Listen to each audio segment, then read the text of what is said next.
महाराष्ट्र में चुनाव का परिणाम आ चुका है और बीजेपी ने एक बहुत ही कड़ी टक्कर देकर महाविकास आघाड़ी को हरा दिया है और यहाँ पर महायुति की एक सबसे बड़ी जीत महाराष्ट्र में देखने को मिली है।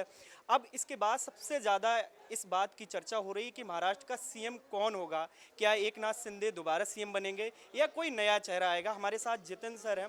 सर, जितिन सर से समझना चाहेंगे कि सर कौन नया सीएम हो सकता है। क्या कौन से फैक्टर्स हैं जो कि ज़्यादा इस चुनाव में परिणाम के बाद जो कि देखे जा रहे हैं कि सीएम नया हो सकता है या वही दोबारा दोहराएंगे। देखिए, इस बात को समझना होगा कि बीजेपी सबसे बड़ी पार्टी बन करके आई है महाराष्ट्र में, और ये पहली बार है कि जब बीजेपी ने इतनी ज़्यादा सीटें महाराष्ट्र में अपने दम पर जीतती हैं। तो बीजेपी इस बार ये मौका जाने नहीं देगी कि वो अपना सीएम कैंडिडेट ना बनाए। देवेंद्र फडणवीस जिस तरह से पिछली बार एकनाथ शिंदे की सरकार में डिप्टी सीएम थे, जबकि उससे पहले वो सीएम थे, तो ये कहीं ना कहीं उन्होंने सेक्रीफाइस किया था पार्टी के लिए, क्योंकि पार्टी के कहने पर वो सीएम पद छोड़ करके वो डिप्टी सीएम के पद पर आने के लिए तैयार हो गए थे। तो निश्चित तौर पर बीजेपी कहीं ना कहीं इस बात का इनाम भी देवेंद्र फडणवीस को देने की कोशिश करेगी। और इस बात को भी समझना होगा कि देवेंद्र फडणवीस एक बड़ा नाम और बड़ा चेहरा निकल कर के सामने आए हैं महाराष्ट्र की राजनीति में, जिन्होंने इस पूरी जो कह सकते हैं कि महाराष्ट्र में जो चुनाव हुए थे उसमें कड़ी मेहनत के साथ अपनी जो रणनीति जो बनाई थी बाकी सीनियर नेताओं के साथ मिल करके कमबैक किया है। उनका एक बयान बड़ा चल रहा है कि समंदर हूँ, मैं वापस लौट कर ज़रूर आऊँगा। तो ये बताता है कि कितने कॉन्फिडेंस के साथ वो थे, और उसी कॉन्फिडेंस के साथ बीजेपी को सबसे बड़ी पार्टी बनाई है। और आज शाम को देवेंद्र फडणवीस दिल्ली आ ही रहे हैं, उनकी मुलाकात भी होगी सीनियर लीडर से, जिसमें अमित शाह हैं और बाकी सीनियर लीडर्स भी हैं, जिसमें जेपी नड्डा जो कि अध्यक्ष भी हैं। तो निश्चित तौर पर बीजेपी चाहेगी कि उन्हीं की तरफ से कोई सीएम हो, देवेंद्र फडणवीस होंगे या कोई और होगा, इस पे अभी कहना जल्दबाजी होगी, क्योंकि बीजेपी क्या करेगी कैसे करेगी इस बात का खुलासा इतनी आसानी से करती नहीं है। बिल्कुल, कहीं ना कहीं सर शिवसेना जो शिंदे गुट है उनकी तरफ से ये भी कवायद लगाई जा रही है कि कहीं ना कहीं जो बिहार का जो मॉडल है वो महाराष्ट्र में भी लागू करें। उनकी भी मांग कई नेताओं की हुई कि सीएम शिंदे को दोबारा बनाया जाए। क्या ये पॉसिबल है? हालांकि इसकी उम्मीद काफ़ी कम नज़र आती है, क्योंकि एकनाथ शिंदे निश्चित तौर पर एक उनके साथ अलायंस हैं, और वो शिवसेना जब टूटी थी उसके बाद एकनाथ शिंदे बीजेपी के साथ आए थे, सरकार बनाई थी, और बीजेपी ने उनको इनाम भी दिया इस बात का। उनको मुख्यमंत्री बनाया, देवेंद्र फडणवीस को उप मुख्यमंत्री बनाया, अजीत पवार उनके साथ आए तो उनको भी उप मुख्यमंत्री बनाया। तो जो फार्मूला है वो लगभग यही रहने वाला है कि एक सीएम और दो डिप्टी सीएम। आप देखेंगे कि ज़्यादातर जो राज्य हैं बीजेपी के, जो शासित राज्य हैं, वहाँ पर एक सीएम और दो डिप्टी सीएम का फार्मूला ही चल रहा है। लेकिन चेहरे जो हैं, अगर आप मध्य प्रदेश देखें, राजस्थान देखें, हरियाणा देखें, तो वहाँ पे नए चेहरे सामने आए हैं। तो यहाँ पे हो सकता है कि कोई बड़ा नाम निकल करके सामने आए। एकनाथ शिंदे की उम्मीद काफ़ी कम लग रही है, क्योंकि बीजेपी बड़ी पार्टी है। बीजेपी इतनी सीटें जीत करके आई है, अपने दम पर जीत के आई है, तो इस चीज़ को निश्चित तौर पर बढ़ाने की कोशिश करेगी। और जब वो फुल फोर्स में है तो मुझे नहीं लगता कि वो शिवसेना से या किसी दूसरी पार्टी से किसी को सीएम पद के लिए चुनेगी।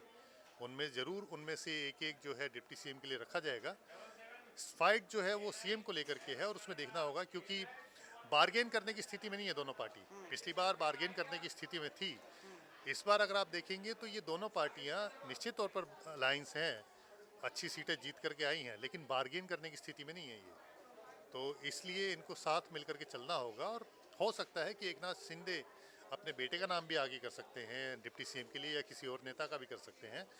तो ये सब एजम्पशंस लगाए जा रहे हैं। और सीएम जो मेरे को लगता है, मुझे लगता है, जो अभी तक मेरी जानकारी है, सीएम जो है बीजेपी की तरफ से ही होगा। सर, एक तीसरा क्वेश्चन ये होता है कि अजीत पवार के जो बड़े वरिष्ठ नेता हैं छगन भुजबल, उन्होंने कहा कि हम भी चाहते हैं कि हाँ कहीं ना कहीं अजीत पवार को सीएम बनाया जाए। क्या कुछ उम्मीदें हैं, कुछ दिनों के लिए बन सकते हैं? नहीं, मुझे इसकी उम्मीद बिल्कुल नहीं लगती है कि वो सीएम बनेंगे, क्योंकि एक तो पहली बात यही जो मैं बार बार आपको बता रहा हूँ कि बीजेपी ये मौका क्यों गंवाएगी। जब वो अपने दम पर सीट लेकर के आए, इतनी सारी सीटें लेकर के आए हैं, तो वो क्यों मौका गंवाएगी कि जो उनके अलायंस में अगर हम बात करें तो जो तीसरे नंबर पे है, क्योंकि दूसरे नंबर पर अगर बात करेंगे तो शिवसेना है, एकनाथ शिंदे शिवसेना है, उनकी 50 से ज़्यादा सीटें हैं। वहीं अगर इनकी बात करेंगे तो इनकी 20 के आसपास की सीटें हैं, शायद 17-18 एनसीपी की जो है 40 के आसपास सीटें हैं। तो इनकी तरफ से सीएम का पद देने की उम्मीद बिल्कुल कम संभावना, मतलब मैं कहूँगा कि ना के बराबर संभावना है। और एनसीपी अगर सरकार में रहती है तो यही उसके लिए बड़ी बात है, क्योंकि निश्चित तौर पे वो सरकार में तो है। इससे पहले जब अजीत पवार डिप्टी सीएम बने तो वो सरकार में आए, उनको इस बात का फ़ायदा भी मिला। शरद पवार जो कि अलग हो गए थे तो उनको नुकसान उठाना पड़ा। वो जब महायुति महा विकास अघाड़ी के साथ चले गए थे तो उनका नुकसान उठाना पड़ा। तो अजीत पवार डिप्टी सीएम पे ही खुश रहेंगे और बाकी लोग जो हैं उनके साथ आएंगे निश्चित तौर पर। अब सर आपने सीएम चेहरों को लेकर बहुत बड़ी बात कही। अब हो सकता है देखने वाली बात ही होगी कि क्या कौन सीएम बनता है, लेकिन महाराष्ट्र के चुनाव में इस बार बीजेपी की बहुत जोरदार वापसी हुई है।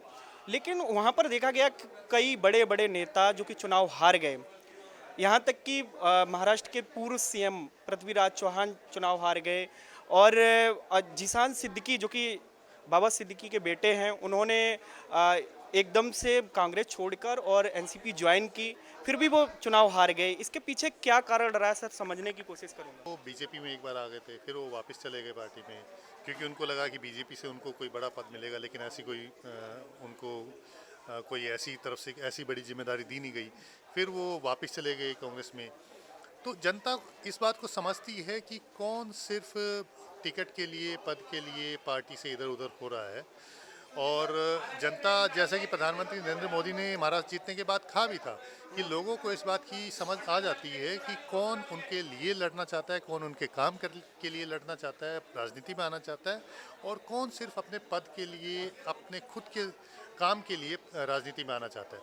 तो इसी वजह से अशोक चौहान जो हैं वो हारे हैं। जिशान सिद्दीकी जो कि पहले कांग्रेस में थे, वो बाद में एनसीपी में आ गए थे। फिर उनकी मौत होने के बाद, क्योंकि जब उनके फादर थे, जो उनके पिताजी थे, बाबा सिद्दीकी जो थे, वो एनसीपी में जरूर आ गए थे, लेकिन जिशान सिद्दीकी विधायक बने हुए थे कांग्रेस से ही। कांग्रेस ने टिकट दी नहीं तो वो एनसीपी में आ गए थे। तो एक तरह से कह सकते हैं कि सिंपैथी वोट लेने की कोशिश वो जरूर कर रहे थे, लेकिन कहीं ना कहीं ये फैक्टर भी काम करता है। लोगों का समझ में आता है कि ये असल में काम कर रहे हैं या फिर सिंपैथी वोट लेने की कोशिश कर रहे हैं। तो इसी वजह से मुझे लगता है कि जिशान सिद्दीकी को लोगों ने पसंद नहीं किया और उन्हें हार का सामना करना पड़ा। और बाकी जितने भी जो इस तरह के हैवी वेट जो कैंडिडेट्स थे, उनकी सबसे बड़ी वजह यही रही कि लोगों में कहीं ना कहीं ये अविश्वास था कि ये उनके लिए नहीं, ये अपने लिए ही चुनाव लड़ रहे हैं। तो इसी वजह से लोगों ने उनको वोट नहीं दिया। सर एक बहुत बड़ी पार्टी है, हम कह सकते हैं कि उनके एक विधायक भी हुआ करते थे, महाराष्ट्र नव निर्माण सेना यानी एमएनएस, जिसको शॉर्ट में मनसे भी कहते हैं, जिसके अध्यक्ष राज ठाकरे जी हैं। उनके बेटे अमित ठाकरे माहिम से चुनाव लड़ रहे थे, वो भी चुनाव हार गए। और आज तो खबरें ये भी आ रही हैं कि उनको जो वोट परसेंटेज है वो 1.55% वोट मिला है, और उनकी पार्टी की मान्यता भी रद्द हो सकती है। और एक भी विधायक ना होने की वजह से ये एक बड़ी लहर के बाद एकदम निचले स्थान पे आना, इसकी क्या वजह मानते हैं आप? देखिए, जो राज ठाकरे हैं वो बाला साहब ठाकरे से अलग होकर के उन्होंने अपनी पार्टी बनाई थी। उनकी पार्टी बनाने की वजह सिर्फ इसलिए थी कि बाला साहब ठाकरे ने उद्धव ठाकरे को अपना प्रतिनिधि नियुक्त किया था कि मेरे बाद पार्टी वो संभालेंगे। इसी बात से नाराज होकर के राज ठाकरे चले गए थे, क्योंकि उनको लगता था कि वो बड़े नेता है। अब लेकिन अलग होने के बाद उन्होंने जब पार्टी बनाई अपनी, लेकिन लोगों ने कोई बहुत ज़्यादा उनको तवज्जो नहीं दी है। वो अभी तक ऐसा कोई कमाल नहीं कर पाए अब तक, जितने भी चुनाव हुए हैं, अलग पार्टी उन्होंने बनाई है। तो अगर आप दिनों दिन देखेंगे तो उनका ग्राफ गिरता ही रहा है। अगर उनको कहा जाए कि मैं अगर ये कहना चाहूँगा कि अगर आप कुछ लोगों को इकट्ठा करके आप हंगामा कर लेते हैं तो इससे आप कोई राजनेता नहीं बन जाते कि लोग आपको वोट दे करके आपको चुनाव जिता देंगे। तो यही वजह है, क्योंकि अगर आप देखेंगे कि शिवसेना में जो दो फाड़ हुआ है, ये तो चलिए राज ठाकरे अलग हो गए, अगर आप शिवसेना की भी बात करेंगे तो एकनाथ शिंदे जो है वो अब असली शिवसेना है। लोगों ने भी बता दिया है कि असली शिवसेना वही है। वहीं उद्धव ठाकरे जो है, उनके पास से जो उनके पिता ने उनको विरासत दी थी उसको भी नहीं संभाल के रख पाए। अब वो शिवसेना उद्धव ठाकरे की हो गई है, बल्कि जो शिवसेना बनाई गई थी बाला साहब ठाकरे की, वो शिवसेना नहीं है, वो तो एकनाथ शिंदे के पास आ चुकी है और जो अब बीजेपी के पास है। तो इसका मतलब ये है कि वो विरासत जो थी शिवसेना की, वो अब एकनाथ शिंदे के पास आ चुकी है और लोग ये बात समझ सकते हैं और उनको पता है। इसी वजह से उद्धव ठाकरे की शिवसेना को भी बहुत ज़्यादा तवज्जो नहीं मिली है। जो उनका कोर वोट बैंक है, जो परिवार के साथ जुड़ा हुआ है, वो ज़रूर उनको मिल गई हैं सीटें कुछ कुछ, लेकिन राज ठाकरे अभी तक वो कमाल नहीं दिखा पाए हैं। तो यही वजह है कि वो उनको हार का सामना देखना पड़ा। महाराष्ट्र में महायुति के पक्ष में बहुत अच्छा मैंडेट आया है, फैसला बहुत अच्छा आया है और लगभग 200 से ज़्यादा सीटों पर महायुति ने विजय प्राप्त की है। अब सबसे ज़्यादा कवायद इस बात की चल रही है कि महाराष्ट्र का नया मुख्यमंत्री होगा या दोबारा सीएम एकनाथ शिंदे को बनाया जाएगा। हमारे साथ अनिल सर हैं। अनिल सर से जानना चाहेंगे कि अनिल सर क्या लगता है, महाराष्ट्र में कोई नया मुख्यमंत्री बन सकता है या दोबारा एकनाथ शिंदे को मुख्यमंत्री बनाया जाएगा? देखिए, महाराष्ट्र की राजनीति में आपको याद होगा कि 2019 में क्या हुआ था। जी। सीएम की कुर्सी के लिए बहुत बड़ा खेल हुआ था। अचानक से फडणवीस ने और अजीत पवार ने शपथ ली थी राजभवन जाकर, और हाँ, उसके बाद फिर आपने देखा उलटफेर, फिर उद्धव ठाकरे जो हैं वो सीएम बनते हैं और उसके बाद 5 साल में वहाँ की राजनीति में लगातार हलचल रही और आज हालात वैसे ही हैं। उस वक्त भी बीजेपी सबसे बड़ी पार्टी थी, आज भी बीजेपी सबसे बड़ी पार्टी है, लेकिन थोड़ा सा बीजेपी के पक्ष में बहुत सारी चीज़ें हैं उस वक्त और इस वक्त में थोड़ा अंतर है, लेकिन हालात कुछ वैसे ही हैं कि मुख्यमंत्री की कुर्सी के लिए क्या खींचतान होगी या नहीं। फडणवीस जो हैं वो दिल्ली आने वाले हैं, सूत्रों के हवाले से ये खबर है, और अजीत पवार भी जो हैं वो अपने विधायक जो दल है उनका, उनके साथ बैठक थी, तो उसमें वो सोर्सेज से ये खबर है, अंदर की जो खबर है, कि वो ये कह चुके हैं कि अगले मुख्यमंत्री फडणवीस होने चाहिए। ये खबरें हैं, रिपोर्ट्स हैं, कंफर्म नहीं है, लेकिन ये खबरें हैं अंदर से। तो बीजेपी के पास सीटें हैं और हो सकता है कि नया फॉर्मूला जो महाराष्ट्र में लाया जाए, लेकिन मुझे लगता है कि सीएम बीजेपी से होना चाहिए, क्योंकि मैंडेट वहाँ की जनता ने बीजेपी को दिया है और शिंदे वैसे भी सीएम पिछले 2.5 साल से थे, और अब फडणवीस जो हैं उनका नाम रेस में सबसे आगे है। लेकिन राजनीति है और राजनीति का जो ऊंट है किस करवट बैठता है कोई नहीं जानता है, कब क्या होगा। लेकिन ये खबर है कि फडणवीस दिल्ली आ रहे हैं मुंबई से, और हो सकता है कि इनमें तय हो गया हो, अजीत पवार, शिंदे और बीजेपी में तय हो गया हो कि करना क्या है आगे, इस कुर्सी पर कौन बैठेगा, वो तय हो चुका हो। तो सर ने जैसा कि बताया कि ज़्यादातर उम्मीद ये लगाई जा रही है कि देवेंद्र फडणवीस मुख्यमंत्री बन सकते हैं, वो इस रेस में सबसे आगे चल रहे हैं। एक सर दूसरा सवाल आपसे ये जानना चाहूँगा, इस चुनाव में कांग्रेस और शिवसेना यूबीटी यानी जो उद्धव ठाकरे की पार्टी है, इसके साथ साथ एनसीपी शरद पवार की जो पार्टी है, उनकी बहुत बड़ी एक हार मानी जा रही है और कहीं ना कहीं देखने को भी मिला है। इसके पीछे क्या वजह रही कि कांग्रेस यानी महाविकास आघाड़ी को इतनी बड़ी हार मिली? देखिए, इसके बहुत सारे फैक्टर अलग अलग हैं, लेकिन सबसे बड़ा फैक्टर जो बताया जा रहा है महिला वोटर को गेम चेंजर माना गया है। और जो लाडली बहना योजना है, जिसमें वहाँ की सरकार 1500 रुपये महिलाओं को दे रही थी, और अब ऐलान किया था कि 2100 देंगे शायद। हाँ, सो 4.5 करोड़ से ज़्यादा महिलाएं वहाँ थी वोटर जिन्होंने वोट डाला है, लेकिन 1 करोड़ से ऊपर जो है महिलाओं को 1500 रुपये शिंदे सरकार दे रही थी। तो महिलाओं ने बढ़ चढ़कर वोट दिया है भाजपा को, और ये गेम चेंजर थे, हाँ, महायुति को, और ये गेम चेंजर साबित हुआ है। और इससे पहले भी कई रैलियों में शिंदे कह चुके थे कि ये योजना हमारे लिए गेम चेंजर होगी, और हुआ भी वैसा ही।